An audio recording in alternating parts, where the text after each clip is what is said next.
C'est l'heure de notre rendez-vous du soir, 2 heures de direct dans cette libre antenne qui est à vous pour vous confier, vous questionner sur ce qui encombre un peu votre vie, pour vous poser un peu aussi.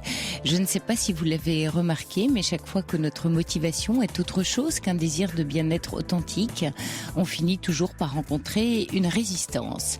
Si notre élan prend racine dans un vide, dans un complexe à gommer ou dans une obligation, il faut, je dois, au lieu de j'ai envie de, on devra fournir un effort important, trop lourd pour faire le moindre pas, car on est en désalignement avec notre être profond, avec cette lumineuse partie de nous qui cherche à exister et qui refusera toujours d'être étouffée. Et parce qu'on est désaxé avec la vie elle-même aussi. Alors on avance à contre-courant chaque fois que l'on s'éloigne de notre désir profond. Quand on éprouve des difficultés à être discipliné, à persévérer, on interprète cela comme de la faiblesse. On croit que l'on doit changer de stratégie ou fournir encore plus d'efforts, faire toujours plus la même chose. Or, la faiblesse n'est pas en nous en réalité, elle est dans notre intention. Et bien souvent, la clé n'est pas de changer notre approche ou même de changer d'objectif, mais simplement de changer les raisons pour lesquelles on fait ce que l'on fait. L'énergie, en somme, derrière nos actions. On peut même transformer notre vie simplement en transformant notre motivation.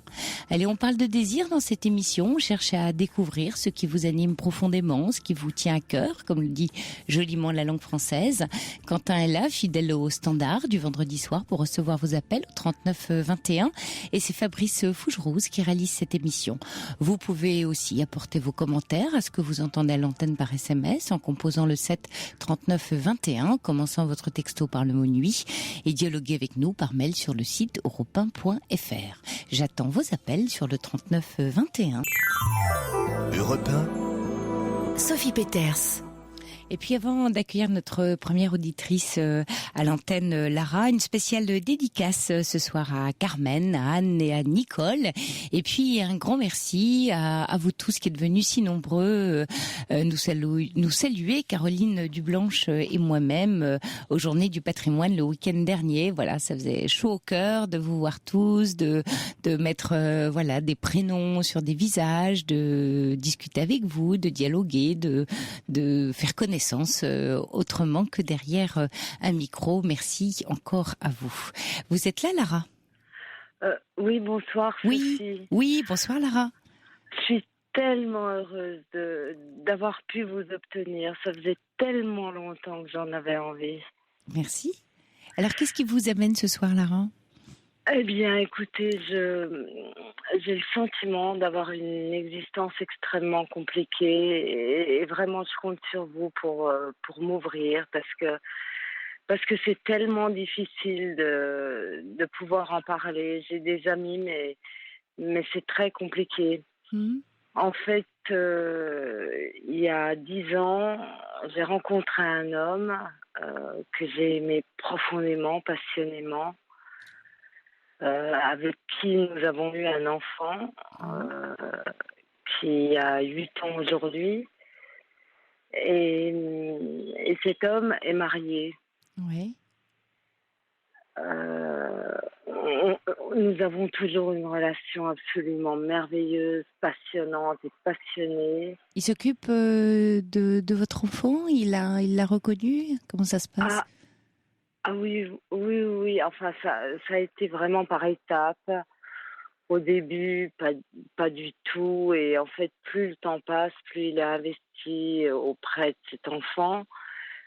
Et plus il s'investit avec moi. Et en fait, c'est ce qui me... en fait, c'est là où est mon vrai problème aujourd'hui. C'est que il y a un peu moins d'1 an, j'ai rencontré une femme. Alors, j'ai 48 ans, j'ai toujours été hétérosexuelle. J'ai même jamais imaginé qu'on puisse, dans le respect des homosexuels, que je comprends très bien. Oui. Mais ça vous attirait pas ? Oui, jusqu'à présent, vous n'étiez pas attirée ? Pas du tout. Et là, c'était quoi ? Un flash ? Eh bien, ça a été une évidence. Une évidence, oui. Et vous avez une relation avec cette femme aujourd'hui ? Eh bien, oui. Mais alors, je vis dans un mensonge qui est terrifiant parce que je mens, en fait, à la femme de l'homme que j'aime, je mens à l'homme que j'aime et je mens à la femme que j'aime. Hmm.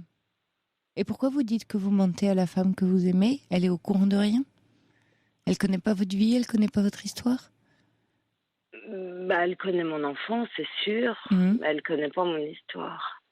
D'accord, elle sait pas que le papa de votre enfant est très présent dans votre vie. Non.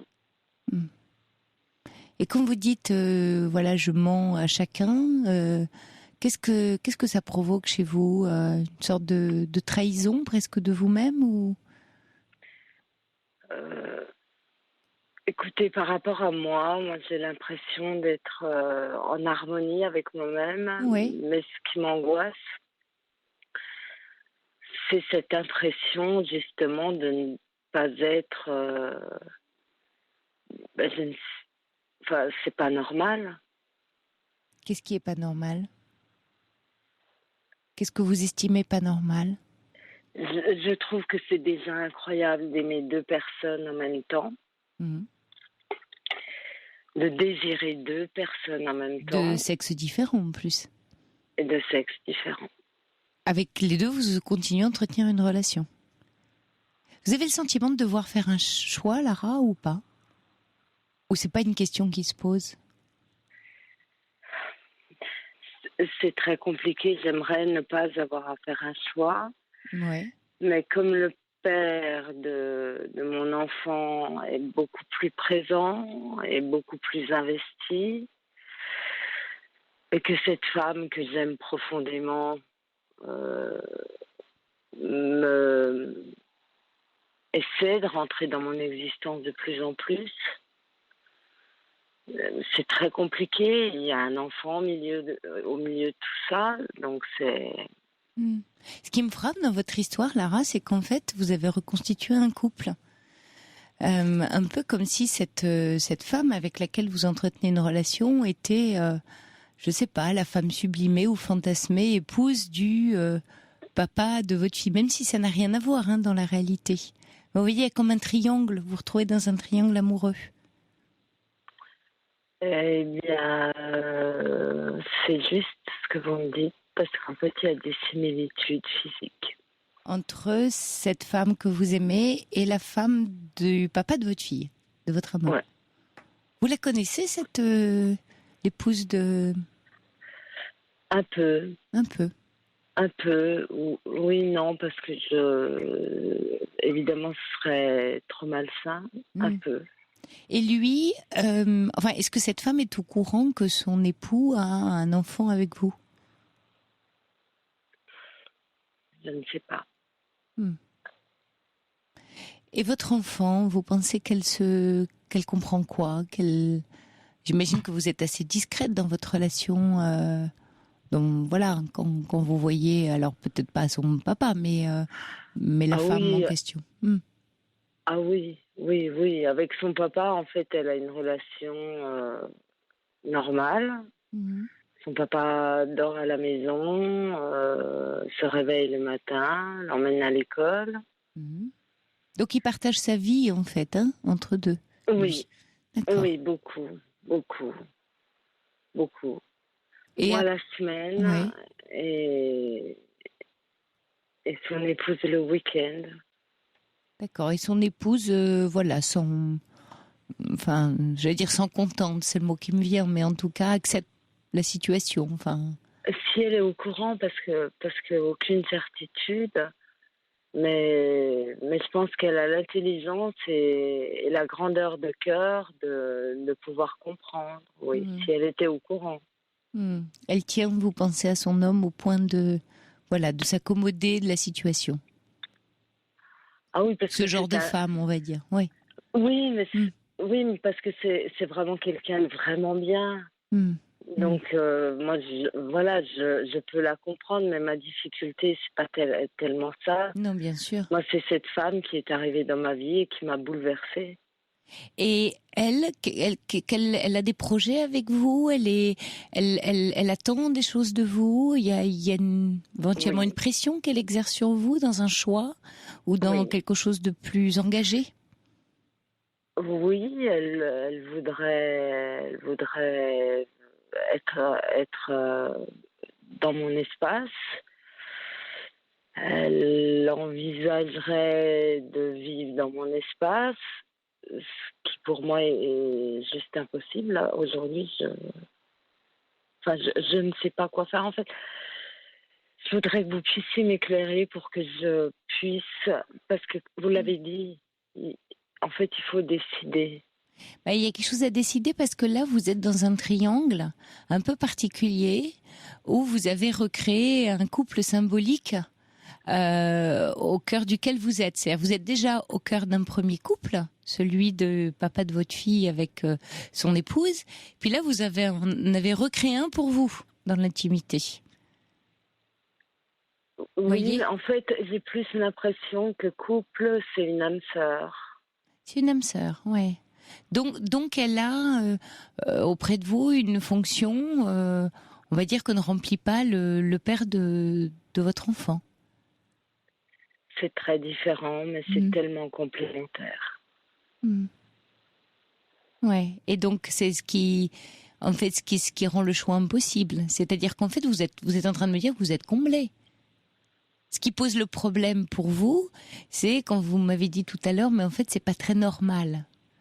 Mais oui, c'est Donc pas c'est la très normal. représentation de ce que vous vivez qui pose un problème pour vous. Pour moi, mais pour les autres, pour mon enfant, pour ma vie sociale, pour... Oui. Pourquoi vous dites votre vie sociale? Les gens autour de vous, des mes amis vous amis, jugent? Ils sont au courant, ils vous jugent? non. Mais Non. personne n'est au courant. Je peux en Mm. parler à personne. Donc J'ai vous vous des sentez frères, des seul. sœurs. Mm. C'est, Oui. c'est juste impossible. Ouais, donc vous vous sentez comme dans une prison, quelque chose de honteux que vous abritez secrètement et que vous pouvez confier à personne parce qu'incomprise en fait. En fait, vous restez incomprise, tout en étant comprise de ces deux personnes dans l'intimité. Vous voyez, il y a un clivage. Incomprise dehors, comprise dedans. Oui, mais dissocié. Dissociée, exactement. Et donc finalement, c'est un peu ce que je disais dans mon introduction, hein, il y a un alignement qui est pas là pour vous, à l'intérieur de vous. Hein. Je parle pas d'un aspect de normatif. Hein. Oui. Et c'est exactement ce que je ressens. Hmm. Alors si on devait créer du sens ou voilà créer, vous voyez, recréer quelque chose de cohérent, de congruent pour Lara, ce serait quoi? Ça ressemblerait à quoi? Si je pouvais imaginer, Ouais. Oui, imaginez, ouais. C'est le beau mot. ben, ce serait certainement ne rien abandonner. Ah, aucune frustration. Oui, ce serait ne rien abandonner, mais, Mais, mais c'est très compliqué. Il y a un homme, il y a une femme, il y a une mm, enfant, mm. Oui, il y a une enfant surtout. surtout. Mm. Et cet enfant, elle doit sentir une maman peut-être un peu clivée justement. Peut-être un peu entre deux. Euh, c'est évident, Oui. c'est évident. Mm.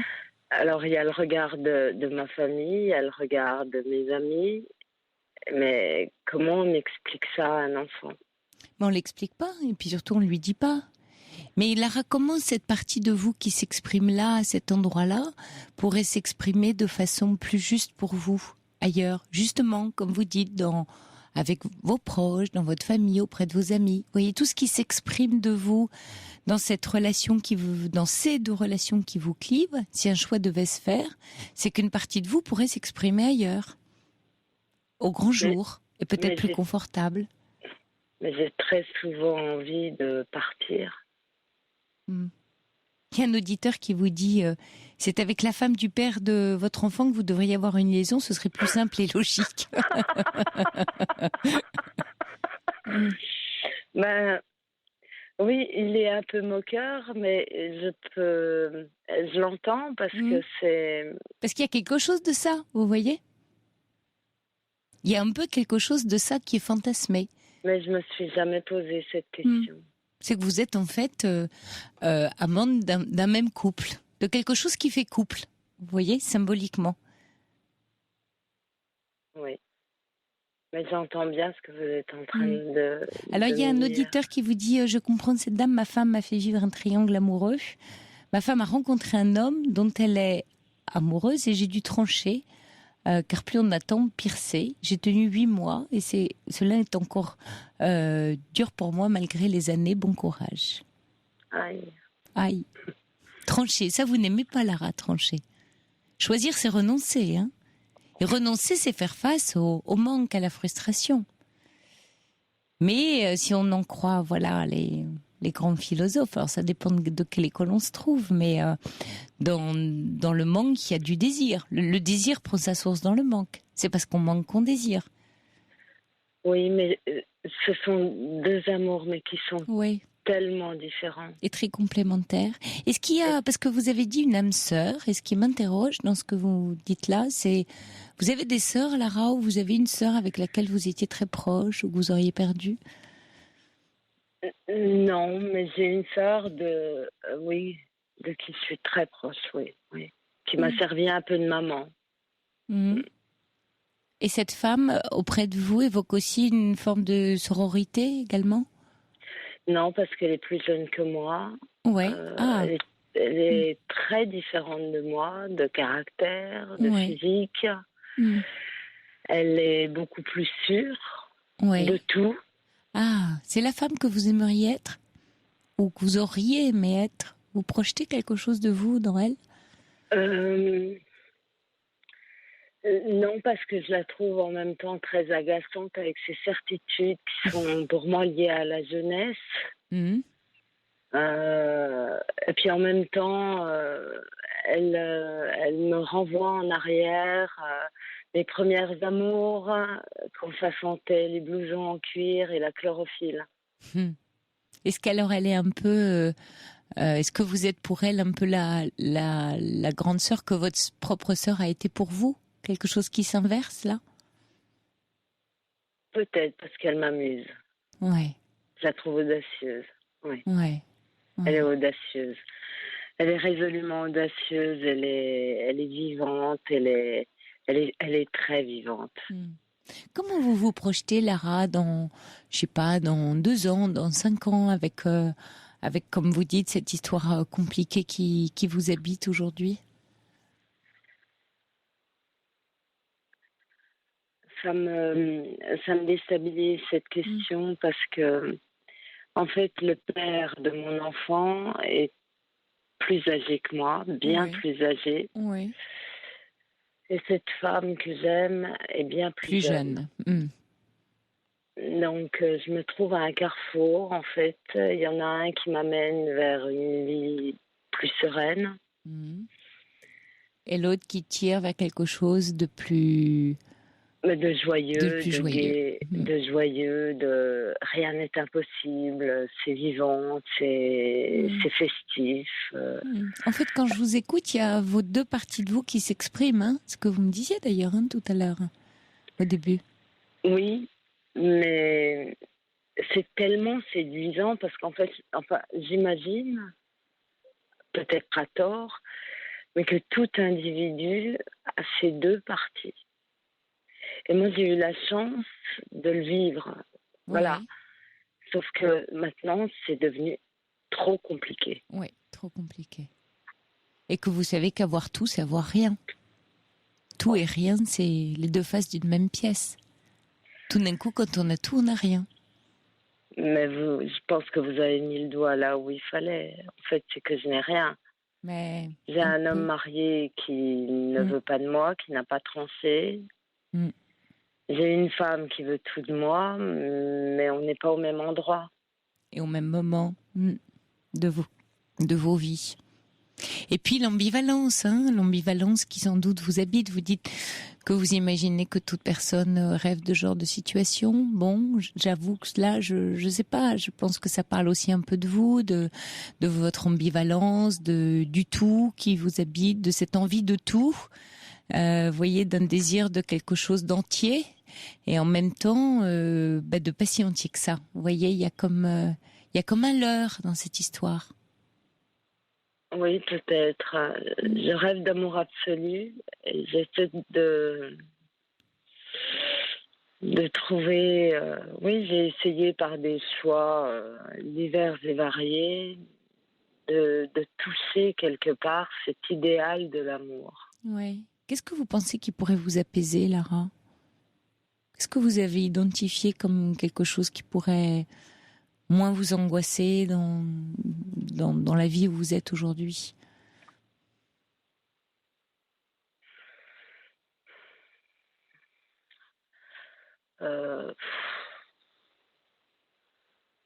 Partir. Loin ? Pas faire de choix. Il y a votre enfant quand même. Ouais. Partir avec elle. Enfant. Avec Oui. Avec cet enfant. Oui. Ouais. Ah oui, oui. Elle est juste partout. Elle, c'est le socle.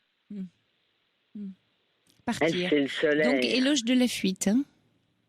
Éloge de la fuite. Quand on n'arrive plus à trancher, c'est ce qu'on est nombreux à faire. Quand on n'arrive plus à faire un choix, on part. Alors la fuite, c'est pas mal, c'est ce qu'explique Henri Laborie dans Éloge de la fuite, où il avait fait des expériences sur les rats. Et la fuite, c'est bien quand il y a un vrai danger. Vous savez, quand on est dans une relation où on est en danger, là, effectivement, vaut mieux...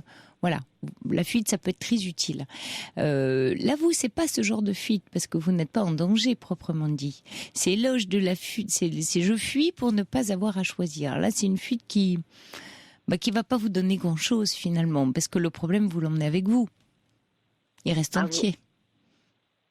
Vous croyez ? Oui, je crois, oui.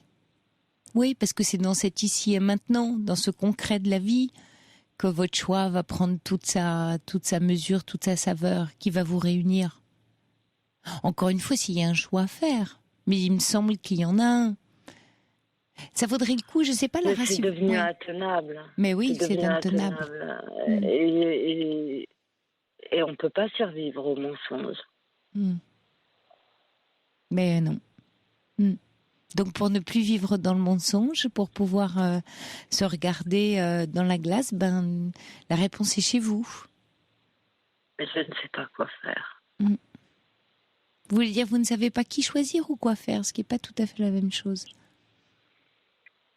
Qui choisir ? Mais une partie de vous, en tout cas, la plus importante à vos yeux, puisque vous me parlez de vous à travers eux. Choisir là où vous êtes la plus en harmonie avec vous, parce qu'on n'est pas ici et ailleurs. Ou alors peut-être, Lara, ce qui vous aiderait, c'est d'aller sortir le fil, le petit fil ténu de votre plot, parce que derrière cette histoire, il y a plein de ramifications qu'il faudrait qu'on prenne le temps de regarder et de voir où ça s'accroche. Voyez, votre sœur, ce couple, la forme d'un couple, peut-être aussi vos parents, le couple que vous n'avez pas réellement formé pour votre enfant. Voyez toutes ces questions qui s'ouvrent devant cette vie. Mais oui. C'est un travail que je dois entreprendre, parce qu'en fait, la solution, ce que vous êtes en train de me dire, c'est que la solution, elle est en moi. Ah oui, comme souvent, Alors, il y a Mimi qui vous dit, Lara doit protéger son couple en disant la vérité à sa nouvelle conquête pour protéger son enfant. Je trouve que c'est un joli message. Peut-être aussi que vous pourriez vous confier à l'un et à l'autre, et ça pourrait vous aider d'être dans cette transparence vis-à-vis de l'un et vis-à-vis de l'autre. Et si vous êtes dans des relations d'amour, donc il y a une confiance à avoir en eux. Et peut-être que là, vous serez moins seul. Parce que ce qui vous enferme aujourd'hui, c'est cette solitude. Et finalement, vous parlez de mensonges et puis également de silence. Vous êtes enfermé dans un silence. C'est lourd à porter le silence. Alors vous êtes dans des relations et on n'est pas seul dans des relations. Donc l'amour, c'est aussi de la confiance. C'est aussi confier à l'autre un doute, une autre histoire qui arrive dans une vie et en parler ensemble pour dire bah voilà, qu'est-ce que je peux faire de ça, qu'est-ce qu'on fait de ça, et peut-être que la réponse viendra aussi de l'autre, un autre, une autre, cet autre ou ces autres avec lesquels vous êtes et qui vous aideront aussi à vous positionner. Parce que vous n'êtes pas seul là, en fait, ce que vous me racontez, vous êtes toute seule. Vous êtes toute seule à faire le questionnement. Mais l'autre ne rentre pas en ligne de compte puisque ni l'un ni l'autre ne sont au courant. Donc, vous êtes exclusive de l'un comme de l'autre, mais vous avez clivé. Et c'est ce mensonge-là aussi qui est difficile pour vous. Oui, et j'ai peur de les perdre. Oui, mais faites-leur confiance. Ayez confiance dans la relation, dans leur amour. Et puis, oui, peut-être qu'il y en a un que vous perdrez. Mais vous voyez, c'est en tissant cette vérité-là que la vôtre va aussi apparaître. Voilà, avouez aux deux partenaires et laissez la vie choisir, dit un auditeur. Oui. Et puis Lucille qui dit « Je trouve étrange que Lara qualifie sa propre fille de socle, n'est-ce pas plutôt la place du parent ? Tous les rôles sont inversés dans cette histoire au-delà de simples problèmes de couple. » Ça vous parle ça, Lara ? Oui. Oui. Moi, j'ai envie de vous dire, faites-leur confiance un peu. Vous me parlez d'amour, vous êtes dans l'amour. Qu'est-ce que c'est qu'un amour sans confiance ? Sans se confier. La confiance, c'est se confier. Oui, mais se confier, c'est dangereux. Ah, voyez, il y a tout un paradoxe. C'est dangereux. Ouais, ben, vous voyez, vous voulez pas en fait. Vous voulez et vous ne voulez pas à la fois. Et personne ne peut et ne peut vouloir pour vous. Oui. Donc peut-être que je vais vous laisser réfléchir à tout ça, Lara. Qu'est-ce que vous en pensez ? Et à ce qu'on s'est dit ? Oui, en tout cas, ça m'a beaucoup... vous m'avez vraiment beaucoup aidé. Beaucoup. Je trouve que vous avez une délicatesse, Sophie, une écoute et un mot toujours tellement juste. Merci, Lara. Bonne chance à vous. Hein ? Oui. Et puis prenez le temps. Oui. Prenez le temps. Oui. Prenez soin de vous. Je vous embrasse, Lara. Moi aussi. Bonsoir. Je vous embrasse. Au revoir, Bonsoir. Sophie. Bonsoir, Patricia. Bonsoir Sophie, bonsoir à tous les auditeurs. Bienvenue.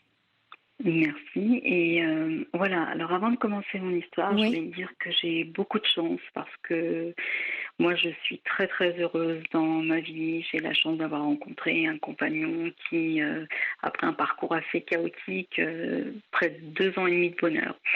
Mais voilà. Mais, j'aime bien le mais. Voilà, mais voilà. Mais voilà. Alors, je vais vous Le raconter monde parfait n'existant pas, non, il y a ça un mais. n'existe pas. Et oui, malheureusement, Eh oui. c'est pour tout le monde ça. Alors voilà, donc je vous raconte un peu ce qui m'est arrivé il y a une semaine.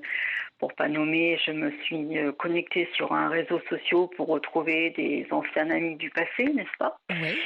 Et j'ai lancé une bouteille à la mer, comme ça. Et 2 jours après, j'ai eu une réponse. Et cette réponse m'a beaucoup perturbée parce que je recherchais mon premier amour, mon amour d'adolescente. Ce qui veut dire que j'ai 44 ans, ce qui veut dire que cet amour a été il y a 30 ans.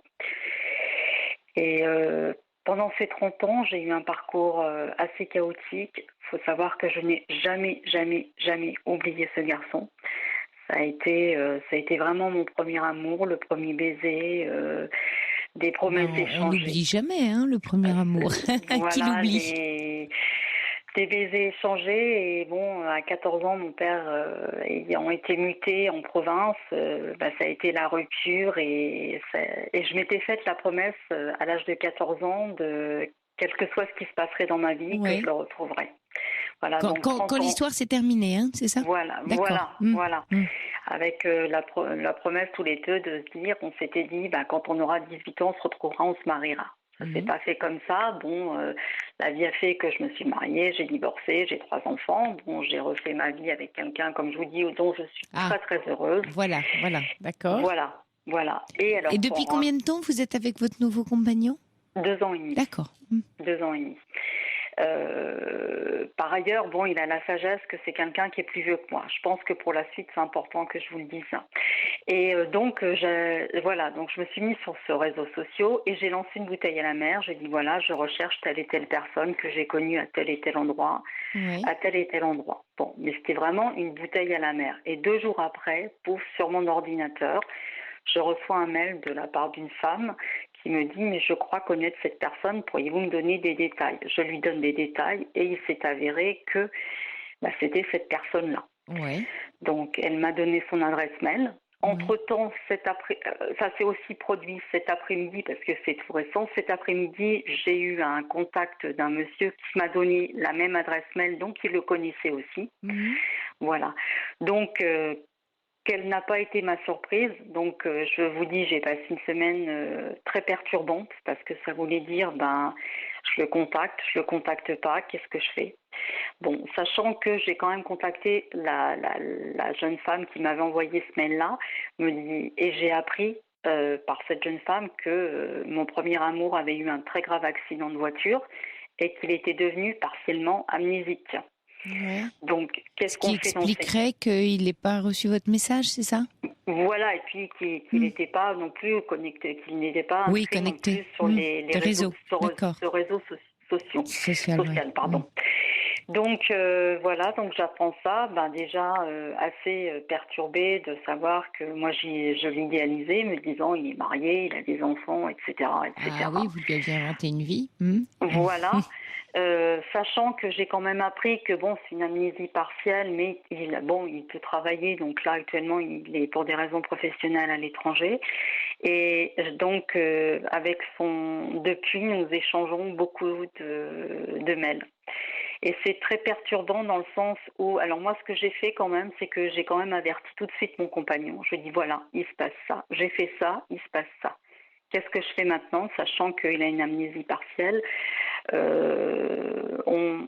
La jeune femme, et puis donc, m'a fait comprendre que ça serait bien de l'aider quelque part, parce que j'étais un élément de son passé. Donc, si je pouvais l'aider, ça serait bien. Ouais. Donc, c'est ce que vous a dit cette femme, hein? Oui. Voilà, nous avons échangé pas mal de mails et je vois que finalement, cet homme ne m'a pas oublié, à tel point qu'il a un fils qui est adulte, mais qui porte mon prénom, mais en masculin. Donc ça m'a littéralement, ça m'a littéralement scotché, quoi. Et voilà, je me dis, est-ce que je continue, parce que là, je vois encore ce soir, on a passé toute la soirée à s'envoyer des mails. Alors, bien sûr, je vois que ces mails sont quand même assez enflammés, sachant que lui, il est divorcé, etc. Donc moi, je freine les cas de fer. Je lui explique que moi, ma vie, je suis complètement bien dans ma vie. Moi, je suis là pour l'aider. Mais c'est vrai que quelque part, ça me perturbe énormément, sachant que effectivement, il y a plein de choses qui remontent même si c'est des choses du passé, je sais qu'on revient pas à ces 15 ans, on revient pas à ces 15 ans et tout, mais il y a beaucoup de choses. Mais pendant ces 30 ans, je ne l'ai jamais oublié. Combien de fois je me suis demandé. Oui. Puis là, en plus, vous étiez fait une promesse à vous-même que vous avez tenue, donc c'est très fort. Voilà. Oui, il y avait quand même, au-delà, vous voyez, de cette histoire de premier amour, cette promesse que vous étiez faite d'un jour le retrouver. Est-ce que vous avez été clair avec lui dans votre démarche, parce que oui, très clair. Très clair. Mais par contre, ce qui est du pourquoi vous aviez cherché sa trace et pourquoi, moi, ce qui m'interroge le plus, Patricia, c'est que vous avez commencé votre histoire en disant je suis très heureuse dans ma vie de couple, voilà, j'ai mon compagnon. Et puis pourquoi cette recherche arrive maintenant dans votre vie et pas juste avant, vous voyez dans l'intermittence où vous êtes séparée de votre mari avant que vous rencontriez votre compagnon. Voilà, mais pourquoi ce timing là? Je sais pas, c'est pour ça que je voulais vous appeler ce soir. Ouais. Parce que c'est vrai que là, depuis le début de la semaine, hein, depuis lundi, mais ça me perturbe vraiment beaucoup. Je me pose la question pourquoi maintenant et Oui. pourquoi ça me remue autant, je vois les mails que l'on échange. C'est comme si en fait dans les mails on s'était jamais quitté, que ces 30 ans n'avaient pas existé. Alors je lui rappelle des souvenirs. On a parlé des bêtises qu'avait été son petit frère et tout. Et par contre, ce qui me fait un peu peur, c'est qu'il me demande à son retour de l'étranger que l'on puisse se voir. Et Et pourquoi? ça, Alors, j'ai une peur. J'ai très peur. oui, J'ai mais alors très peur. vous étiez prête à le retrouver, et puis maintenant, sur la dernière ligne droite, vous calez, quoi. Je cale parce que Parce j'ai que vous peur pensiez pas être aussi bouleversée, finalement. Non, pas du tout. En fait, vous jouez un peu avec le feu, là, tout d'un coup. C'est un peu le pompier pyromane, quoi. Hein? C'est un peu Il y a un côté, l'ambivalence oui, du Gémeaux. En bien, fait. ah oui, il y a un côté pompier pyromane. C'est je mets le feu, mais j'appelle le camion de pompiers tout de suite. Et Patricia, quand vous dites, donc, vous vous attendiez pas à être aussi bouleversée. Donc, on comprend que vous avez tenu votre promesse, vous attendiez pas à être aussi bouleversée. Et en même temps, alors, bien sûr, on peut comprendre que ça agite en vous tous ces souvenirs de jeunesse et que, voilà, c'est trop bon de retrouver intacte une partie de sa vie, hein, comme si on l'avait quitté hier. Et je pense que ça, c'est fort, là, ce que vous vivez. Mais au-delà de ça, au-delà de cette conscience de retrouver cette partie de vie, qu'est-ce qui se joue pour vous et comment, d'ailleurs, ça se passe dans votre relation de couple par ailleurs, au vu de ce qui vous bouleverse aujourd'hui? Mon compagnon m'a dit tu fais selon ton cœur te dit, à partir du moment que dans ton esprit c'est clair. Mais le problème c'est que c'était très clair en début de semaine et là ça commence à l'être pas moins, mais je veux pas casser ce que j'ai là. J'ai de la chance d'avoir rencontré un homme formidable. Avec lequel vous êtes bien. Quelqu'un vraiment avec qui je suis bien, avec qui mes enfants sont bien, avec qui c'est pas non plus Il y a un équilibre. quelqu'un d'un certain âge, plus vieux que moi, qui accueille mes 3 enfants, parce que j'ai quand même 3 enfants. Donc j'ai pas envie de casser ça. Et Patricia, mais j'ai une question. Vous êtes amoureuse de lui ou pas? De mon compagnon? Oui, amoureuse. Ah oui, complètement. D'accord. Complètement. D'accord. Ça me paraît en important. plus, il fait le métier que j'idéalise le plus. Donc vous l'admirez, d'accord. Oui, Voilà. Beaucoup. Je l'admire par son métier, par. Donc l'autre histoire, elle réveille la jeune fille de 14 ans en fait qui est en vous. Voilà, ce qui quelque part, l'inachevé quelque part de le fait que mon père ait été muté et que quelque part, je pense que j'ai pas pu finir cette histoire. Mais oui, cette histoire n'a pas été vécue. Du coup, elle reste en attente. Et il y a aussi des souvenirs qui sont rattachés à ça. Je me souviens, et on en a parlé, et c'est bizarre parce qu'il a quand même une amnésie, il s'est rappelé de ça, un détail, un événement, c'est-à-dire que lors du premier baiser, lorsque j'ai échangé le premier baiser, j'avais quand même un père qui était assez dur, et il m'avait giflé devant tout le monde parce que j'avais embrassé ce garçon. Et quand j'ai eu 18 ans, je lui ai dit, mais tu te rends compte, c'était pas non plus, j'avais pas commis un crime d'embrasser un garçon, j'avais reçu un aller-retour parce que j'avais embrassé ce garçon. Et on s'est remémoré ce souvenir. Et mais c'est vrai que ça me bouleverse parce que pendant ces 30 ans, à chaque événement de ma vie, quand j'ai eu mes enfants, quand je me suis mariée, quand j'ai eu des décès, quand j'y ai pensé. Il a toujours été présent dans ma tête et quelque part peut-être une place dans mon cœur. Mais ce qui m'interpelle aussi, c'est de me dire, son fils, c'est mon prénom en masculin. Oui, ce qui signifie que vous existiez aussi pour lui. Voilà, c'est ça que ça dit. Ça dit que de la même façon que vous, il a accompagné des moments forts de votre vie, que vous avez souvent pensé à lui, pensé à cette histoire qu'elle vous a habité. Lui, ça existe autrement, en tout cas à travers le prénom de son fils. Oui. Oui, c'est le même. Voilà, c'est la même chose autrement pour chacun. Par contre, moi, ce qui m'étonne, Patricia, c'est quand vous me dites, mais du coup, maintenant, j'ai pas envie de le voir ou j'ai peur de le voir, parce que c'est en le voyant que les choses vont vont se cristalliser. Parce que, en fait, si vous le voyez, est-ce qu'il y a le risque d'être déçu? Est-ce que vous voulez pas courir ce risque? Est-ce que finalement ce fantasme, voyez-vous, vous avez vécu avec cette idée pendant des années. Puis tout d'un coup, c'est plus une idée. Enfin, c'est plus penser à quelqu'un comme ça de loin. La personne prend corps et elle s'exprime par des mails et elle vous renvoie quelque chose. Donc tout d'un coup, le lien se reforme d'une certaine manière. Ce lien interrompu brutalement il y a des années. Et puis là, le voir, et si je bouleversais tout? Mais vous n'êtes plus la jeune fille qui a 14 ans. Vous êtes la femme qui en a 44, qui a un compagnon, qui a vécu quelque chose. Elle a une histoire, Patricia, une histoire. Elle a une maturité, elle a grandi. Donc elle est capable, bien sûr, d'avoir l'émotion de cette jeune fille de 14 ans. Et puis, en même temps, elle est aussi dans la femme qu'elle est aujourd'hui. Oui, et la femme qu'elle est aujourd'hui, elle va rencontrer un homme. Et maman avant tout. Maman est complètement amoureuse de mon compagnon. Mais c'est vrai, bon, oui, je suis d'accord avec ce que vous dites. Peut-être qu'il faut effectivement, pour vraiment peut-être finir cette histoire, bien sûr. achever quelque part de l'adolescence, peut-être le voir. Il faut que la femme adulte qu'elle est aujourd'hui, amoureuse de son compagnon, mais non seulement confrontée, mais voyez qu'elle assume un choix quasiment. C'est-à-dire qu'elle arrête ce fantasme, cette projection, c'est fermer la boucle finalement, c'est fermer le banc. Vous voyez, c'est que le réel et le fait de vous voir tous les deux et de vous parler et que vous puissiez mettre des mots sur ce que vous vivez actuellement en disant mais je suis bien dans ma vie et je suis heureuse de te voir parce que finalement on finit comme un cycle, mais vous pouvez pas continuer à vivre dans ce fantasme. Qu'est-ce que vous craignez finalement? Vous craignez que la jeune fille de 14 ans prenne la main dans l'histoire et craque.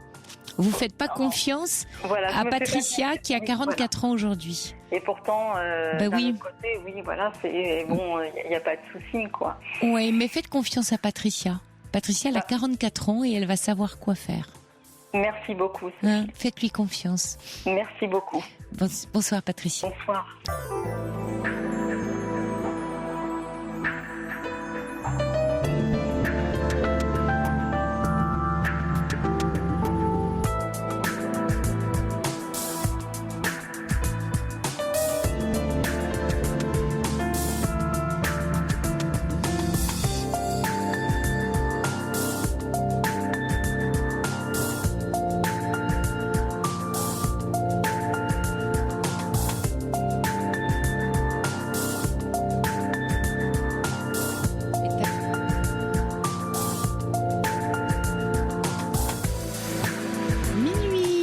Vous écoutez Europe 1, la libre antenne se poursuit encore pendant 1 heure, jusqu'à 1 heure du matin, 1 heure de direct pour vous exprimer sur tout ce qui vous touche, vous affecte ou vous rend heureux. Un moment choisi pour partager avec nous toutes vos émotions, même les plus contradictoires. Vous pouvez nous appeler au 39 21, vous serez accueillis au standard par Quentin, sous l'œil attentif de Fabrice Fougerousse qui réalise cette émission. Et puis je vous rappelle que vous pouvez aussi nous joindre par SMS en composant le 7 39 21 en commençant votre texto par le mot nuit ou envoyer un mail sur le site europe1.fr. Et puis n'oubliez pas que vous pouvez réagir à ce que vous entendez en direct. Ici on échange, on s'entraide aussi, on prend soin des uns des autres. Bref, on se tient chaud au cœur de la nuit. 39 21, j'attends vos appels. Europe 1. Merci. Sophie Peters. Bonsoir Cécile. Bonsoir Cécile. Vous êtes là? Ah, alors. Oui, bonsoir Cécile, on vous entend très loin. Oui, bonsoir, vous m'entendez? Oui, voilà, ça y est, formidable, vous êtes à l'antenne. Excusez-moi. En fait, je suis un petit peu embêtée parce que j'ai jamais fait la démarche de téléphoner comme ça et de parler à quelqu'un. Mais c'est le premier témoignage que vous avez eu qui m'a vraiment perturbée. Parce que j'ai une vie de couple tout à fait normale. En fait, j'ai l'impression d'être bien dans mon couple, d'aimer mon compagnon. Et c'est assez difficile pour moi d'en parler. Hein. Oui. Mais le fait d'entendre quelqu'un qui parlait de ça tout à l'heure, ça vous a aidé, oui. Voilà. En fait, j'ai l'impression d'avoir aussi le sentiment de vouloir vivre une aventure avec une femme, mais je ne sais pas si c'est un fantasme ou si c'est quelque chose de vraiment profond en moi. J'ai déjà ressenti une attirance pour quelqu'un, mais je ne sais pas s'il faut aller plus loin ou s'il faut taire cette envie. Enfin, c'est vraiment très flou dans ma tête. Oui, vous avez déjà eu l'occasion ou pas ? Il y a une occasion qui s'est présentée, quelque chose qui vous a touché, une personne en particulier, ou voilà, vous voyez, où est-ce que ça reste imaginaire ? D'accord. Non, je pense que j'ai vraiment eu une attirance pour quelqu'un. Maintenant, le fait que je sois en couple, et je ne sais pas si je l'ai interprété de cette manière, ou peut-être que c'est quelque chose que j'ai en moi. En fait, c'est plutôt flou. Oui. Je ne sais pas. Et je me demande s'il faut que j'aille au bout, s'il faut que je cherche ça, si c'est quelque chose que je dois explorer ou pas. Cette femme, vous l'avez revue ou c'était comme ça, vous voyez, inattendu et, je sais pas, une soirée, vous êtes perdu de vue, ou c'est quelqu'un que vous fréquentez ? Non, je l'ai revue parce que c'est dans le cadre de mon travail. D'accord, donc vous la fréquentez régulièrement ? Oui, tout à fait. Et à chaque fois que vous la voyez, vous êtes troublée ? Oui. D'accord, donc elle existe réellement dans votre vie, elle n'est pas qu'un fantasme, c'est cette personne-là en particulier. C'est vraiment elle. Ah, c'est vraiment elle. Vous voyez, donc ça se précise, hein. C'est pas je fantasme sur une femme de façon imaginaire, mais il y a une femme qui me touche. C'est ça que vous me dites. C'est ça, totalement. Elle est touchée par vous aussi, cette femme, ou vous savez...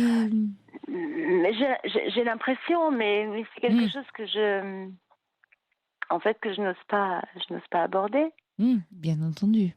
Surtout que je n'ose pas aborder, voilà. Oui. Déjà, il y a le travail, il y a le fait que j'ai l'impression pourtant d'être heureuse dans ma vie sexuelle. Oui. Parce que j'ai une vie sexuelle plutôt intense, donc tout va bien. On a une vie sexuelle plutôt débridée avec mon compagnon, donc je veux dire, c'est pas un manque. D'accord. C'est pas un manque, c'est un fantasme, donc.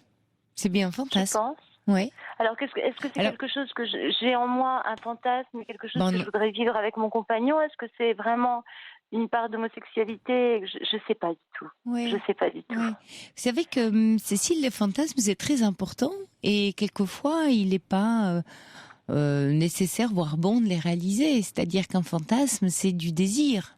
C'est du désir à l'état de latence, enfin, qui est là et qui nous anime, hein, qui est, et quand on le réalise, ça passe à autre chose, c'est une autre histoire, mais, vous voyez? Donc après, c'est quelquefois ça rend très vivant les fantasmes. Il y a beaucoup de couples dans des sexualités qui sont, la sexualité se nourrit de fantasmes, d'images, de désirs inassouvis, non réalisés, et qui finalement pimentent une vie. Oui, mais est-ce que vous pensez que c'est moi qui nourris ça, donc, ou est-ce qu'il y a peut-être quelque chose avec cette personne à explorer ? Mais alors après, il faudrait essayer de voir dans le réel, c'est-à-dire ce que vous vivez au travail dans cette relation, quels signes cette personne vous donne, des signes particuliers et précis qui font que vous n'êtes pas dans le fantasme. Vous voyez, qu'est-ce qui est à vous et qu'est-ce qui est projeté de vous dans ce qui se passe entre vous deux, ou qu'est-ce qui appartient, vous voyez, à la réalité, sachant que notre réalité, c'est toujours un peu quelque chose qu'on fabrique, mais quand même, il y a certains faits, il y a certains gestes, certains regards. Quelques gestes, voilà, et des regards qui m'ont troublée. Parce que ça m'était jamais arrivé avant. Sinon, j'aurais peut-être pu nourrir ça avec quelqu'un d'autre. Alors, c'est peut-être une autre question qui se pose, Cécile. C'est, est-ce que finalement, vous sentez sur vous le désir de cette femme pour vous, et c'est ça qui vous trouble, parce que c'est peut-être la première fois qu'une femme vous désire. Je sais pas. C'est peut-être ça qui se passe et qui vous perturbe. Vous voyez ? Est-ce que vous pourriez me raconter précisément ce qu'elle fait ou ce qu'elle dit, ou comment ça se passe, qui vous a amené à être là-dedans, à être dans cette émotion ? En fait, c'est une certaine complicité alors qu'on se connaissait pas tellement, qui a été. Ça peut arriver quand on est amis, ça forcément. On peut avoir une amitié avec une femme et il y a une complicité qui se crée dans des regards. Ça peut arriver, mais là, ça a été au-delà de ça. Ça a été troublant dès le départ. je l'ai ressenti alors que j'ai jamais vraiment ressenti ça pour une femme. Moi, j'ai beaucoup d'amis femmes. Je suis très proche des femmes en amitié. J'ai besoin d'ailleurs d'avoir beaucoup d'amis. Je vous le dis encore, avec mon compagnon, tout va bien, même très très bien. Mais là, je l'ai senti comme une attirance que j'aurais pu avoir vis-à-vis d'un homme. C'est ça qui m'a troublée. Donc, cette femme vient toucher chez vous par son comportement, par des faits, par une réalité. Vous ne rêvez pas. Vous voyez, il se passe bien quelque chose. Ah non. Voilà. C'est pour ça que pour moi, c'est au-delà du fantasme, parce que c'est quelque chose que je ressens physiquement. D'accord. Quand je la vois, Est-ce que du coup, il y a eu de sa part quelque chose qui aurait pu ressembler à une proposition ? Mais le problème, c'est que est-ce que c'est moi qui l'interprète ? Est-ce qu'il y a certains gestes qui pourraient peut-être paraître anodins entre deux amis ? Dites-moi. Comme me prendre la main d'une certaine manière, ou la façon de me dire bonjour, de m'effleurer. Moi, ça me fait un effet, voilà, je veux dire, c'est comme si c'était l'homme que j'aime. Donc ça, c'est troublant. Ah, de vous effleurer. C'est-à-dire quelque chose de sensuel. Vous sentez une sensualité. Oui.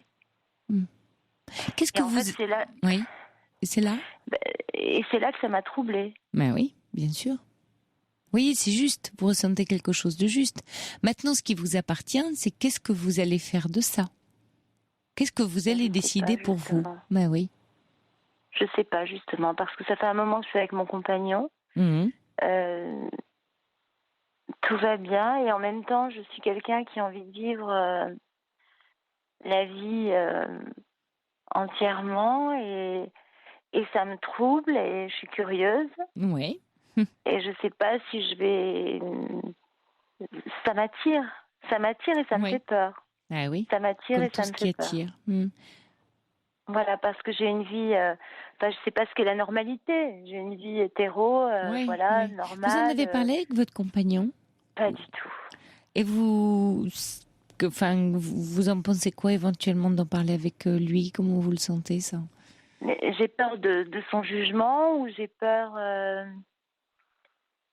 Oui, d'entraîner le couple. On est très ouvert. Oui, mais vous avez peur d'entraîner le couple sur une voie que vous pourriez pas maîtriser aussi, sur des propositions. On est après sur des chemins de traverse, des choses que je pourrais plus maîtriser. Oui, je comprends. Voilà. Oui, c'est juste. Ou alors garder ça en jardin secret. Oui, mais le garder en jardin secret et le faire, ce serait une trahison aussi, donc c'est compliqué. Oui, vous pensez que... Parce que là, finalement, vous êtes en train de me dire que vous avez quelque chose à décider.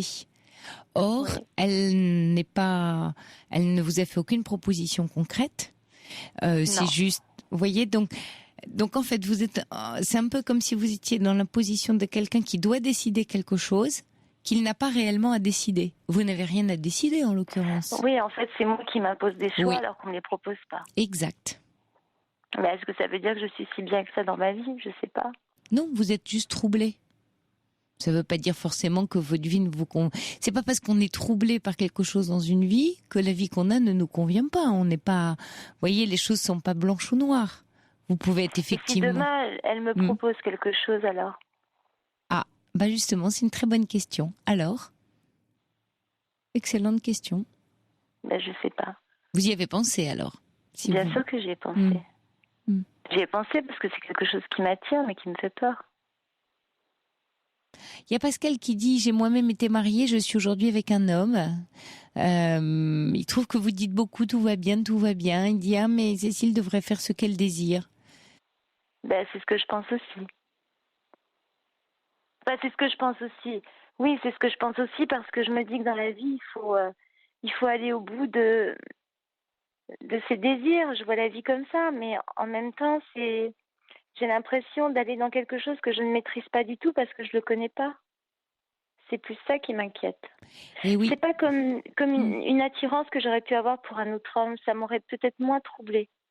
Oui, parce que là, on est à la fois dans l'inédit, la nouveauté, quelque chose vous voyez, à la fois d'inédit, d'inattendu pour vous, et puis qui touche des croyances sur vous. C'est-à-dire, ça vous remet en question sur votre identité, si on parle d'identité hétéro, par exemple. Et puis sur ma façon de voir le couple, et puis le schéma que j'avais, c'est pas du tout le schéma auquel je m'attendais, même si la vie est pleine de surprises.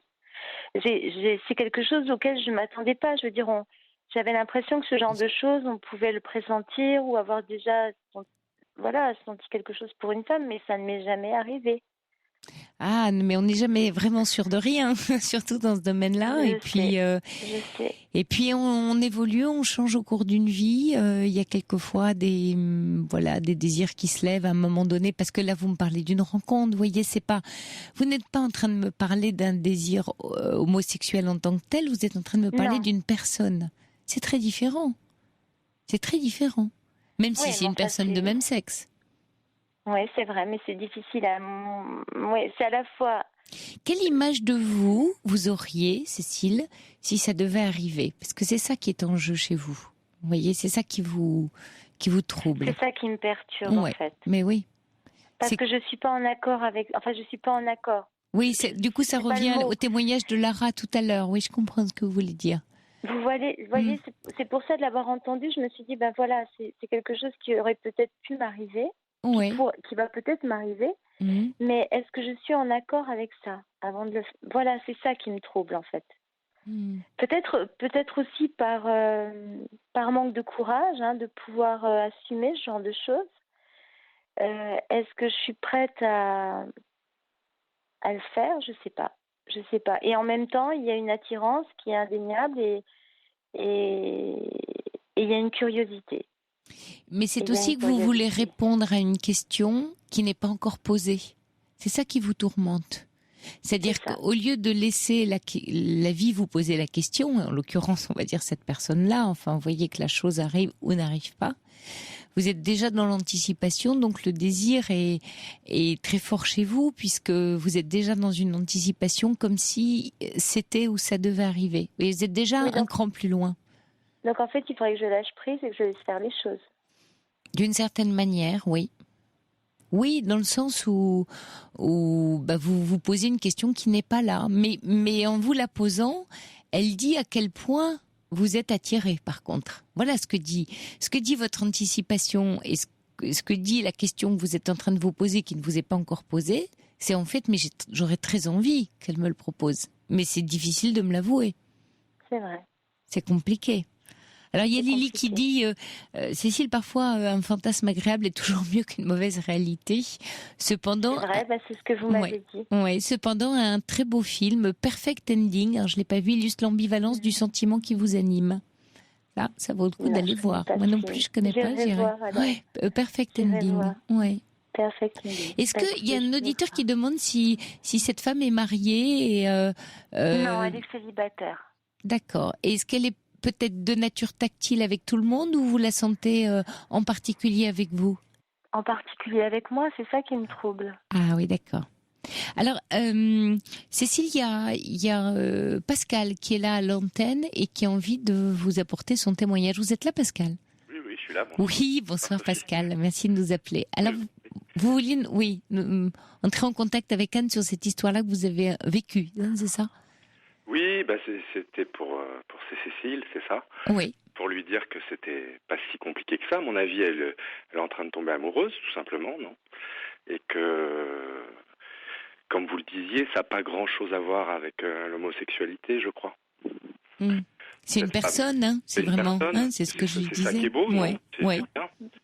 Mais oui, mais c'est troublant quand même, quand on n'a jamais eu ce sentiment pour une personne du même sexe. C'est ça qui me dérange. Moi, l'homosexualité ne me dérange pas du tout. C'est que, voilà, c'est vrai qu'il faut passer au-delà de tout ça et assumer. Oui, mais enfin, moi, vu de mon côté, c'est pas... Je pense qu'on a chacun sa sexualité, voilà. Plus que homosexuel, hétérosexuel. Parce que c'est ce que vous avez vécu, Pascal, c'est ça? Oui, mais enfin, moi, je rencontre des personnes, en fait. Oui, c'est ça. Voilà. Une rencontre avec un grand R. Hein. Voilà. Par contre, le fait après avoir deux personnes, alors là, pour moi, c'est pas possible, en tout cas. Oui, le cas de Lara tout à l'heure, par exemple. Je pense que c'est ce choix-là qui est difficile aussi pour elle. Et donc pour Cécile aussi, puisqu'elle est mariée, qu'elle s'entend bien avec son compagnon. Hein, c'est pour ça que le cas de Lara l'a interrogée, d'ailleurs. Alors on peut se poser la question, vous avez parlé de complétude tout à l'heure, ça me fait penser à un moment de... Oui. C'est comme si ces personnes, parce qu'on les entend souvent dire oui. tout va bien. Hein, oui. Et puis du coup, comme si elles arrivaient au bout de quelque chose aussi, peut-être. Je ne sais pas si c'est pas un peu fort, mais que je trouve possible. Qu'il n'y a pas de hasard finalement. Il n'y a pas de... Bah, peut-être qu'on a un moment où, si on est à l'écoute d'autres choses, c'est peut-être effectivement que ça va pas si bien, même si je pense que tout va bien. Oui, ou c'est pas que ça va mal non plus, c'est que on évolue et que peut-être, voilà. Oui. C'est ce que je disais à Cécile tout à l'heure, hein, parce qu'effectivement on évolue et la vie nous attend là où on n'imaginait pas aller finalement. C'est un peu. Alors il y a Florence qui dit je suis une pure hétéro, j'ai rencontré une pure homo, on a eu une aventure joyeuse et puis chacune est retournée à ses préférences. Voilà, un peu de légèreté ne nuit pas, dit Florence. C'est vrai. Ben, c'est vrai. C'est aussi ce que je vous disais tout à l'heure. C'est vrai que je suis quelqu'un qui aime la vie et je me dis pourquoi s'interdire peut-être une expérience, même si c'est pas que sexuel ce dont je parle. Hein. Je comprends, c'est une personne. C'est une expérience amoureuse, voilà, une expérience amoureuse différente et qui va peut-être m'apporter des choses formidables, mais voilà, encore une fois, pas que sexuel, c'est pas du tout ce qui m'attire le plus, c'est vraiment la rencontre de quelqu'un. C'est pas grave non plus. Ce qui semble important. Non, c'est pas grave non plus, bien sûr. Ce qui semble important, Cécile, dans un choix comme le vôtre, si le choix doit se poser encore une fois, et là Pascal, vous me direz ce que vous en pensez, c'est d'être prêt ou pas d'ailleurs à bouleverser une existence, enfin, on n'est jamais prêt, vous me direz, mais ce que je veux dire par là, c'est à quoi on tient. C'est important de savoir ça dans une vie, à quoi je tiens. Donc quand je pose des actes, quand il m'arrive quelque chose, vous voyez, les actes c'est important, on n'est pas, voilà, on est en responsabilité de sa vie. Donc on peut faire des choix. Oui, et quand on tient à quelque chose, par exemple qu'on veut pas perdre ou à une relation, de dire je vais pas la mettre en danger parce que j'ai pas envie, ou je m'arrange pour pas la mettre en danger et je fais en fonction d'eux. Mais vous voyez, il y a ça, il faut tenir compte de ça me paraît important. Bien sûr que c'est la sagesse, et puis il y a aussi ce côté d'attirance et de se brûler les ailes. Je veux dire, il y a quand même en chacun de nous ce petit côté attiré par le danger quand même, parce qu'il est bien sûr entre guillemets interdit ou ce dont on n'a pas l'habitude. Et c'est vrai qu'on peut se briser les ailes et puis regretter. Voilà, c'est ce qui me fait peur. Le fantasme, vous l'avez très bien dit Cécile, c'est une vraie définition de l'interdit. Et pourquoi il n'est pas bon de le passer à l'acte? C'est parce qu'on a besoin de vivre avec cet interdit comme un cadre qu'on met aux enfants. Ça nous renvoie à quelque chose de très archaïque dans notre sexualité, voire au fameux complexe d'Oedipe, vous voyez. C'est ça. Mais quelquefois, mais ça, c'est une théorie, psy, que je suis en train de dire là. Après, il y a aussi la vraie vie et ce que disait Pascal, d'ailleurs, la rencontre. Ouais. Peut-être. Je peux ajouter quelque chose. Bien sûr. Moi, j'ai été marié, donc j'avais eu des aventures avec des hommes et par rapport à mettre en danger le couple ou la famille, puisque j'ai 2 enfants, c'est vrai qu'aussi ça ne regarde pas forcément l'autre. Je veux dire, on a le droit d'essayer aussi. C'est quelque chose. Si Cécile n'a jamais entre guillemets essayé, c'est important, je pense. Mais vous aviez vos relations extra-conjugales et vous êtes resté avec votre compagne ou vous avez non, jamais. Oui, c'est-à-dire que je suis pas quelqu'un qui se précipite. C'est-à-dire, comme disait Sophie, on ne casse pas tout comme ça. Et en fait, je me suis entendu dire que ces aventures-là, ne la regardaient pas au fond. J'avais pas envie de lui faire du mal avec ça non plus. Oui, donc vous avez voulu valider avant votre choix, avant de prendre une décision. Vous êtes allé voir pour savoir ce que vous alliez décider au final. C'est ça, Pascal? Oui, et puis en fait, c'est pour ça que je dis ça, ça n'allait pas si bien que ça aussi dans le couple. Donc, et puis on est autonome, et puis chacun fait un peu... J'avais à l'époque fait une thérapie, et puis ma psy me disait, mais on n'a pas besoin toujours de tout raconter aussi, on n'est pas... Bien sûr. On peut faire ses expériences aussi. C'est pas facile, on se retrouve des fois un peu seul. Et un peu en contradiction quelquefois avec soi-même, mais on avance. Oui, exact. on avance. Ouais. Exact. Ouais. Merci Pascal de nous avoir merci beaucoup appelé. C'est gentil. Et puis Cécile, en avançant, oui, il y a de Lilia qui dit peut-être voilà être prudent, en tout cas pour le moment, de garder votre projet sous forme de fantasme parce qu'on est dans un cadre professionnel. Donc attention aussi à ce cadre-là. C'est vrai. C'est pas un cadre innocent non plus. Oui, c'est ça. Et puis, il faut peut-être que je ne précipite pas trop les choses, que je laisse venir l'autre personne. Et puis, à ce moment-là, je prendrai. Oui. Il y a Lucie. Oui, il y a Lucie qui est là. Bonsoir, Lucie. Bonsoir. Oui, Lucie, vous vouliez apporter aussi votre témoignage à Cécile. Oui. Bonsoir. Bonsoir. Je me suis retrouvée dans le même cas que vous il y a quelques années maintenant. Et c'est vrai que là, alors je suis pas homosexuelle pour un sou, hein, mais on s'est retrouvés dans une relation client. Je suis en restauration où tous les jours elle venait, tous les jours, et de fil en aiguille, elle était dans le domaine artistique, elle faisait des spectacles. De fil en aiguille, on a sympathisé. Ça a fini par conclure entre guillemets de copines espagnoles en plus, donc il y avait une espèce de jeu de langue, on se comprenait pas beaucoup et tout, et qui était vraiment très sympa. Et de fil en aiguille, donc on est sorti boire un verre, 2 verres, et puis est arrivé ce qui entre guillemets a dû arriver, et en fait je me suis retrouvée bloquée complètement parce que en fait c'était pas du tout. Je me suis demandé, mais qu'est-ce que je fais là? Ah oui, c'était en fait quand vous êtes retrouvée avec elle, vous étiez hyper gênant pour moi. Ah ouais, je me suis dit, opelé. J'ai joué à un jeu, en fait, je pense, de séduction, oui, mais c'est ce qui me fait peur, en fait, c'est ça. Et bon, et elle a très bien compris. Comme être prise à un piège, en fait, hein. Comme un piège qui se refermait sur vous, Lucie. Ouais. Exactement. Et on attend qu'il se referme, on attend la dernière limite, je pense. Et puis voilà, on voit que on s'est trompé. Donc je pense que c'est pas la peine d'en parler à votre copain. Il faut voir comment évoluent les choses. Oui. Et puis quand bien même c'est une expérience, c'est pas dit qu'elle vous satisfera non plus. Exactement. Exactement. C'est la voie de la sagesse. Merci. C'est bon à prendre. Oui, merci Lucie. Merci beaucoup, c'est très gentil, ça m'a touchée. Merci. Merci de votre appel, Lucie. Et puis Cécile, voilà, laissez un peu les choses se faire, faites confiance, et puis ne pas vous poser trop de questions qui ne se posent pas encore. C'est vrai, vous avez raison. J'ai bien fait de vous appeler en tout cas.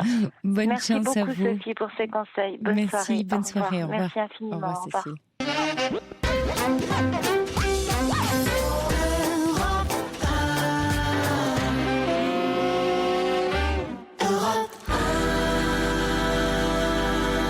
Bonsoir Farida. Bonsoir Sophie. Bienvenue. Alors, c'est vrai que je ne sais pas par quoi commencer. Donc, c'est au sujet de ma sœur, qui, ça fait plusieurs années qu'elle souffre psychologiquement. Et récemment, elle a développé d'autres troubles psychologiques. Donc, auparavant, beaucoup d'agressivité, des crises, de larmes. Très consciente de sa souffrance, Elle dit mais moi je ne sais pas pourquoi je souffre autant, pourquoi je ne suis pas comme les autres et tout ça. Et mais en même temps elle n'a jamais voulu consulter un psychologue. Elle l'a fait 1 ou 2 fois, mais c'était vraiment c'était imposé par la famille. Et elle a arrêté. Et dernièrement, elle sort plus de la maison. Elle ne peut plus voir personne. Elle dort beaucoup. Elle pleure beaucoup. Et en fait, avant cette régression, si j'ose dire, elle a vu 2 ou 3 fois un psychiatre qui lui a prescrit, je pense, des antidépresseurs parce qu'en fait, elle habite avec mes parents au Maroc. Mais donc, elle a accepté de consulter quand même. Voilà, pour le psychiatre, oui. Oui, d'accord. Mais pas le psychologue. Enfin, la psychologue, parce qu'il n'y a qu'une psychologue dans la ville. Et donc, elle l'a vu 2 fois. Et là, dernièrement, puisqu'elle ne veut plus sortir, c'est ma mère qui est allée le voir et il a renouvelé l'ordonnance. Et même, il lui a rajouté un autre traitement. Voilà. Donc moi, je me sens impuissante, je ne sais pas du tout comment l'aider. Et puis vous êtes vous êtes en France, c'est ça? Oui. Et toute ma famille, elle est au Maroc. Et quand vous avez vos parents, enfin, elle vit avec vos parents, hein, votre sœur? Oui, tout à fait. Et vos parents, qu'est-ce qu'ils sont inquiets comme vous? Qu'est-ce qu'ils disent de son état? Oui, très, très, très inquiets. D'ailleurs, ma mère, elle pleure beaucoup. Donc voilà, c'est aussi l'impact sur mon entourage familial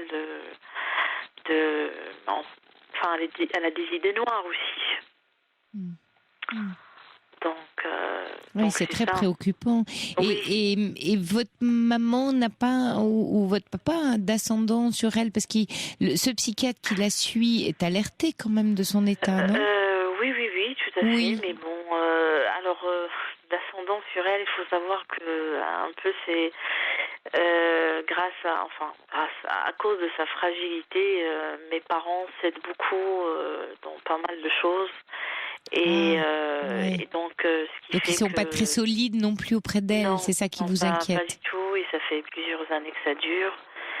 Et donc elle passe à l'acte quand même, genre par exemple, elle s'est disputée avec ma belle-sœur. Donc elle a pris un couteau quand même avec elle. Elle a mis le feu aux vêtements de ma belle-sœur. Donc ça il y a plusieurs mois. Ça s'est calmé un peu, donc elle commençait à parler un peu et tout ça, mais voilà, là c'est d'autres troubles qui se sont développés, et c'est vrai que moi je ne sais pas quoi faire. Malheureusement, vous, c'est difficile, mais il faut absolument maintenir la relation avec le psychiatre, enfin dire à vos parents qu'il faut qu'elle le voie très régulièrement et lui raconter tout ça surtout. C'est-à-dire, est-ce que là, les faits que vous rapportez, le psychiatre qui la suit en a été informé? Oui. D'accord. Elle lui a dit... Parce que peut-être qu'il faudrait qu'elle soit hospitalisée, vous voyez. Oh. Excusez-moi si c'est par ironie, mais c'est le Maroc aussi. Oui, je comprends. C'est aussi ça. Hein. Donc, c'est dans une ville où une hospitalisation dans un service psychiatrique, y a pas. C'est un asile en fait là-bas. Ah oui, je comprends. Oui, je comprends ce que vous voulez dire. Voilà. Ouais. Est-ce qu'éventuellement, alors peut-être ma question va vous paraître déplacée, mais est-ce que vous auriez les moyens d'accueillir votre sœur quelque temps pour qu'elle soit prise en charge en France? Excusez-moi, pour qu'elle vienne ici. Au niveau administratif, elle a déjà essayé de venir ici pour avoir un visa. Oui. Ils ne l'ont pas accepté. Ah. D'accord. Donc, oui, parce que j'imaginais, vous voyez, que ça peut... Parce que là aussi, dans ce que vous me décrivez, il y a tout un environnement familial qui lui est pas très favorable, et ça aurait pu être pertinent si vous pouviez l'accueillir, hein. Mais c'est peut-être compliqué pour vous aussi. En fait, si vous voulez, je pense que l'environnement familial est pour beaucoup déjà dans le déclenchement de ces troubles. J'ai l'impression, oui. Donc déjà, elle a souffert d'énurésie jusqu'à 15 ans. Ah oui, 15 ans. En fait, c'est assez particulier parce que mon frère, jusqu'à 5 ans, à 5 ans, j'étais déjà née en un intervalle de 4 ans, et donc depuis quand il s'est arrêté à 5 ans, moi j'ai continué jusqu'à 7 ans. Et à 7 ans, elle et mon frère, qui sont jumeaux, sont nés. Donc enfin, pendant 20 ans, il n'y a pas eu d'interruption par rapport à ça. Ah oui. Ouais. Donc, et vous situez comment dans la fratrie, Farida? Donc, je suis la deuxième. La deuxième, votre sœur est l'aînée ou la dernière? Comment? Et votre sœur, c'est l'aînée? Enfin, on est 4, donc mon frère est né, moi, et les frères, les frères jumeaux, les jumeaux, c'est ma sœur et mon frère. Et comment va son jumeau alors? Comment va le frère jumeau? Est-ce que lui aussi a des difficultés? Mais il est pas comme elle. Il est un peu dans l'isolement. Ah oui. Ils vivent tous les deux avec vos parents, les deux jumeaux? Oui. Ah oui. moi et mon frère. Mon frère, il est marié et moi, je suis ici depuis 14 ans. Depuis 14 ans, oui. Oui, je suis venue pour les études. Oui. Enfin, c'est vrai que l'histoire familiale est très compliquée et je pense aussi que la situation aussi, la mienne, est aussi pour quelque chose. C'est parce qu'en fait, je suis tombée malade à l'âge de 15 ans. Et il avait 8 ans. Ouais. Donc, ce qui fait que mes parents, il y a eu beaucoup d'énergie, d'efforts. Ils étaient centrés sur ma maladie, sur ma souffrance. Et eux, je pense, moi, je me rappelle pas du tout d'eux, en fait. Alors qu'ils avaient 8 ans, j'ai commencé à les considérer, à les voir, à les percevoir quand je suis venue en France.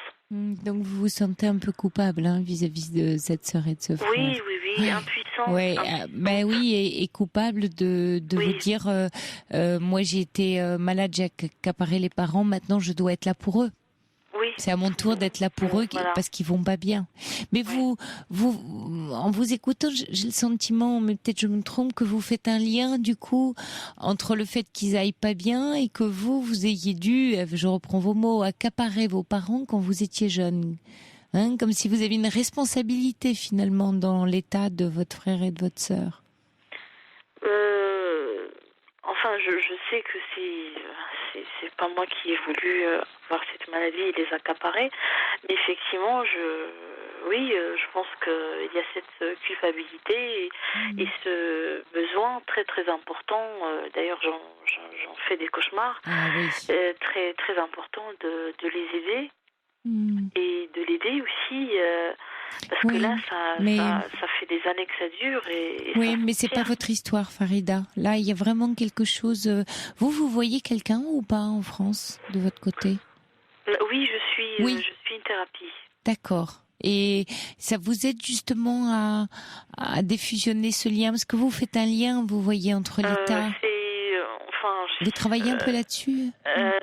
C'est-à-dire, j'en ai parlé seulement aujourd'hui à ma psychologue parce que c'est bien. Après, il y a d'autres choses bien aussi sûr, bien dans sûr. la vie, donc on parle d'autres choses et bien ça sûr. fait seulement 3 mois que j'ai repris la thérapie parce que je l'avais arrêtée pour des raisons personnelles et financières pendant 3 ans. Et donc j'ai repris il y a 3 mois et c'est vrai comme ça, ma mère, elle m'en a parlé il y a 3 jours, donc j'ai évoqué ça avec un psychologue. Est-ce que dans la façon dont votre maman a de vous parler de l'état de votre sœur, vous ressentez qu'elle vous inclut ou implique d'une certaine manière, vous voyez, dans son état? Ou pas? Est-ce que vous croyez que votre mère joue un rôle là-dedans? Non.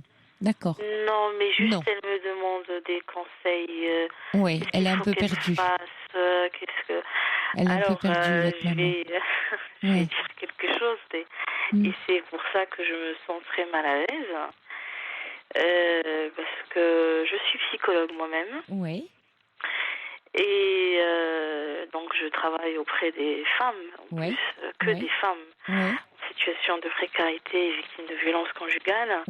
Et je vois que j'arrive, bien sûr, je peux les aider, c'est mon métier, mais que ma propre sœur, j'arrive pas à le faire. Vous voyez, je comprends que c'est la douleur que vous devez avoir comme vous dites, d'arriver à aider et de pas pouvoir aider les plus proches. Et je peux aider plus loin, mais je peux pas aider plus proche. Et ça, je le c'est après, mais un plus proche qui est très loin. Une plus proche qui est très loin, vous voyez, Farida. Oui. Qui est très loin et une forme d'histoire qui vous échappe quand même. C'est là où c'est important. Je trouve ça assez positif que vous en ayez parlé avec votre thérapeute aujourd'hui, parce que et je vous encourage à continuer à travailler ça, parce que là vous avez une culpabilité qui vous fait penser que vous pourriez être puissante là où vous êtes impuissante. C'est très douloureux. Oui. Vous voyez, il y a quelque chose de très paradoxal. C'est vous êtes de fait impuissante et on comprend. Vous l'expliquez très bien. À la fois la distance, mais pas seulement la distance, la culture, le fait que voilà, c'est une histoire très loin de vous, aussi d'un environnement où voilà, votre sœur et votre frère sont dans cet environnement où il n'y a pas les soins adaptés, et vous-même qui êtes soignante, vous ne pouvez pas les soigner parce que vous êtes la moins bonne personne, vous êtes la moins bien placée, vous voyez, pour les soigner, bien sûr, dans une fratrie. Donc voilà, et c'est comme si du coup ça touchait votre compétence, et il y a un nœud qui se forme là et qui est pas très juste pour vous, qu'il faudrait arriver à démêler là. Mais aussi, en fait, j'aimerais comprendre aussi pourquoi elle ne veut pas consulter un psy. Elle est consciente de sa souffrance. Ah oui, parce que ne pas vouloir consulter un psy, et vous-même qui êtes psy, c'est aussi une certaine manière, c'est un peu heurtant pour vous, puisque vous savez, vous, le bien que ça fait, et vous en êtes convaincu, et vous travaillez sur vous, et vous dites, ma propre sœur, elle refuse ça. Et quelque part, elle me refuse. Elle refuse une compétence. Ça, j'y ai pensé, et en fait, je sais qu'elle m'envie quelque part, parce que du fait déjà, j'ai accaparé l'attention de mes parents, et de par ma maladie psychologique et physique à l'époque, je suis épileptique. Ouais. C'était à l'époque très difficile, donc il n'y avait qu'un neurologue dans toute la ville, et c'était dans un hôpital public, donc voilà. Et de par cette maladie, mes parents sont devenus très permissifs à mon égard. C'est-à-dire, je viens d'une famille conservatrice, et à cause, maintenant je le dis grâce à la maladie, j'ai pu venir en France, vivre toute seule. Il n'y avait même pas de limite. Et vous voulez dire que vous avez acquis un droit qu'elle n'a pas? Oui. Alors, du coup, j'ai une question. Enfin, c'est une idée qui me vient bien sûr en vous écoutant. Je me demande dans quelle mesure votre sœur n'est pas malade pour s'échapper elle aussi. Elle a trouvé une forme de maladie pour être comme vous. Oui. Et est-ce qu'elle l'a pas fabriqué, vous voyez, dans son psychisme? Voilà. Est-ce qu'elle n'a pas fait un lien en se disant, finalement, le seul moyen de sortir de là, c'est d'être malade puisque ma sœur a fait ça. Et en plus, vous avez fait quelque chose de votre trouble, enfin de votre maladie, puisqu'en plus, vous en avez fait une compétence d'une certaine manière. Aujourd'hui, c'est votre métier. Donc, c'est à la fois très attirant et attrayant pour votre sœur, et comme vous le dites très bien, elle doit vous en vouloir beaucoup. Et c'est le seul moyen qu'elle a trouvé à sa portée. Elle était petite, elle avait 8 ans, pour se dire, finalement, c'est très enviable d'être malade, à plus d'un titre. Non seulement j'ai l'attention des parents, mais en plus, c'est le moyen d'acquérir une forme de liberté. Sauf que là, elle s'est enfermée elle-même. Oui, ça j'y ai tout à fait pensé, parce que effectivement, quand on est malade et on ne va pas consulter, il y a des bénéfices secondaires. Eh oui, il y a une résistance, vous savez bien, Farida. Donc les bénéfices secondaires, c'est d'attirer l'attention sur elle, et que mes parents, effectivement... Et puis de vous en vouloir, d'en vouloir aux parents, il y a tout ça qui s'active. Oui. C'est-à-dire que du coup, le problème est plus et le problème est plus chez elle. Il est chez les autres. Et du coup, il justifie son comportement, sa violence, tout ce qu'elle fait. Elle est justifiée, vous voyez. Mais moi, par exemple, après, chaque personne est unique, mais moi aussi, je voyais bien sûr ce que je pouvais attirer de ma maladie, le côté permissif aussi au niveau financier. Je pouvais dépenser 500 € à l'époque pour une facture de téléphone, et mes parents m'envoyaient de l'argent. Ça a joué un rôle, parce que on m'envoyait de l'argent, mon père privait la famille. Oui, mais il y a beaucoup de culpabilité de votre part dans votre récit, Farida. Et je crois que, vous voyez, c'est ça qui serait vraiment intéressant de travailler pour vous avec votre thérapeute.